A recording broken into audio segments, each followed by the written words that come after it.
Some time ago in Israel, Charles Xavier met a woman named Gabrielle Heller. The two fell for one another, and though Charles was unaware of it at the time, he impregnated the woman. She gave birth to a son named David. The baby inherited his father's mutant status, but had powers far beyond that of his father's. He was an Omega-level mutant. The young boy didn't have an easy life. His powers first manifested when he was a victim of a terrorist attack. The sole survivor of that event, David's powers first emerged and he killed the terrorists, absorbing their leader into his mind. This new personality got his own special ability, and over time, more and more personalities were absorbed, splintered from one another, or created out of thin air, each with their own superhuman abilities. Some could physically alter David's body, while one personality, considered the mutant's true psyche, had control over reality itself. The number of these personalities grew and grew until the point that they were countless, and David became Legion. Though this made the young man powerful, it also put his mental health under tremendous strain. David spent much of his life insane and had difficulty separating delusion from reality. Frequently placed under the treatment of Moya McTaggart, David often spent time at her facility in Muir Island in a comatose state. But his unstable psychology and enormous powers have always been a form of danger to the entire world and a tempting target for malevolent forces. David was once possessed by a Shadow King, a villain who used David to send the world into chaos by amplifying the amount of hatred felt throughout the entire world.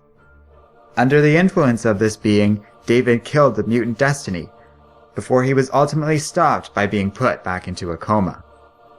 Later, David escaped with his mind supposedly healed.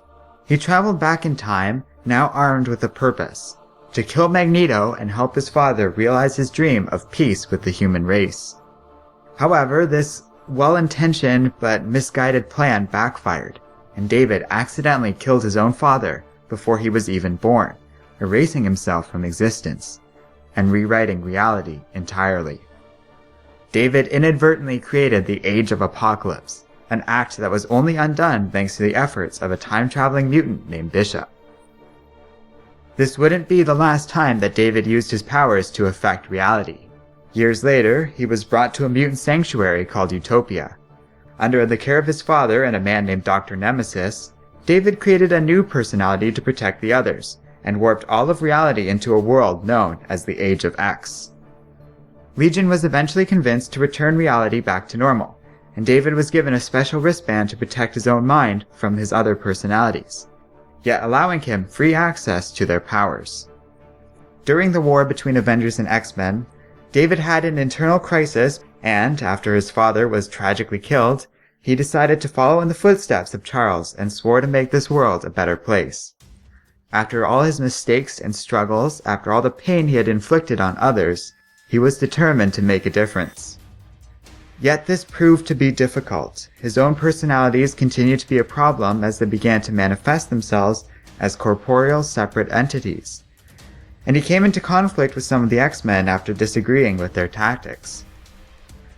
David eventually learned from a precognitive mutant named Blindfold that in spite of his desires, he was destined to cause great evil in the future under the influence of a rogue personality. To avoid this fate, David wiped himself out of existence entirely, sacrificing himself to fulfill his vow to make the world a better place. However, within the mind of Blindfold, a scrap of Legion still remains.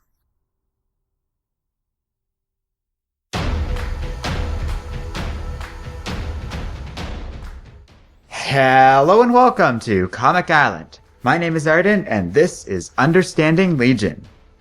So let's talk for a moment about David. So this is a character with some very interesting traits.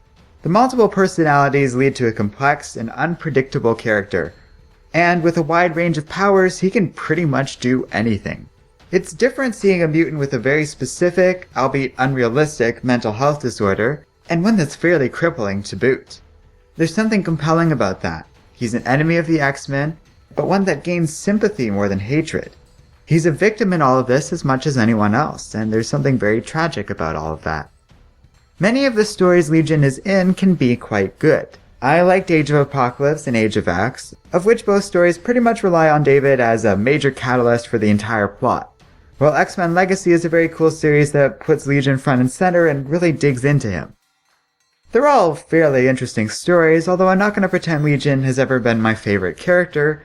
Perhaps it's the design. I'm really not a fan of his look in the comics. It's very cartoonish and just feels completely out of place compared to the rest of the X-Men, who have always been depicted in a slightly more realistic way. The hair is off-putting, but all too often so is the way he's drawn on the whole. His character is also very splintered and all over the place by definition, so it's very hard to have a solid handle on his personality, or any of his personalities, really. Which is why, given all of this, it was very surprising to hear that this character, out of all the possible choices, was to be featured in a new TV series. I didn't think much of it, other than the fact that I thought it was kind of a silly idea. I mean, an X-Men TV show in continuity with the Fox stuff, focusing on David?